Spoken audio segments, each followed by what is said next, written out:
കേരള രാഷ്ട്രീയ സാമൂഹിക സാംസ്കാരിക മേഖലകളിൽ വലിയ നഷ്ടം തീർത്താണ് 2023 കടന്നുപോകുന്നത്. മുൻ മുഖ്യമന്ത്രി ഉമ്മൻചാണ്ടി, പി സംസ്ഥാന സെക്രട്ടറി കാനം രാജേന്ദ്രൻ, മുതിർന്ന BJP നേതാവ് PP മുകുന്ദൻ, മുതിർന്ന RSS പ്രചാരകൻ R ഹരി എന്നിവരുടെ വിയോഗം 2023 വലിയ നഷ്ടമാണ്.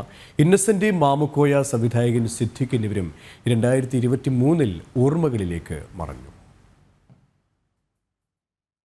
2023 അവസാന ദിനമായ ഇന്ന് പിന്നിലേക്ക് തിരിഞ്ഞു നോക്കുമ്പോൾ കേരളത്തിന് പ്രിയപ്പെട്ടവരുടെ നഷ്ടങ്ങളുടെ പട്ടിക വലുതാണ്. രാഷ്ട്രീയ സാമൂഹിക സാംസ്കാരിക മേഖലകളിൽ വ്യക്തിമുദ്ര പതിപ്പിച്ച പ്രതിഭാധനരായ പകരക്കാരില്ലാത്തവരുടെ വേർപാടിൽ കൂടിയാണ് 2024 പുലരി പിറക്കുന്നത്. മുൻ മുഖ്യമന്ത്രി ഉമ്മൻചാണ്ടിയുടെ വിയോഗം കേരളത്തെ കണ്ണീരിലാഴ്ത്തി.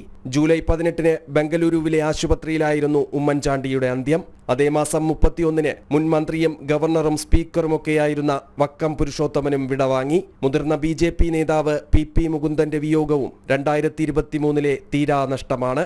മുൻമന്ത്രി ഡോക്ടർ കുട്ടപ്പൻ, CPM നേതാവ് ആനത്തലവട്ടം ആനന്ദൻ, ഒടുവിൽ ഡിസംബർ 8 CPI സംസ്ഥാന സെക്രട്ടറി കാനം രാജേന്ദ്രന്റെ അപ്രതീക്ഷിത വിയോഗവും 2023 നഷ്ടങ്ങളാണ്. മുതിർന്ന RSS പ്രചാരകൻ R ഹരിയുടെ വിയോഗം ഭാരതത്തിനു തന്നെ നികത്താനാകാത്ത നഷ്ടമായി.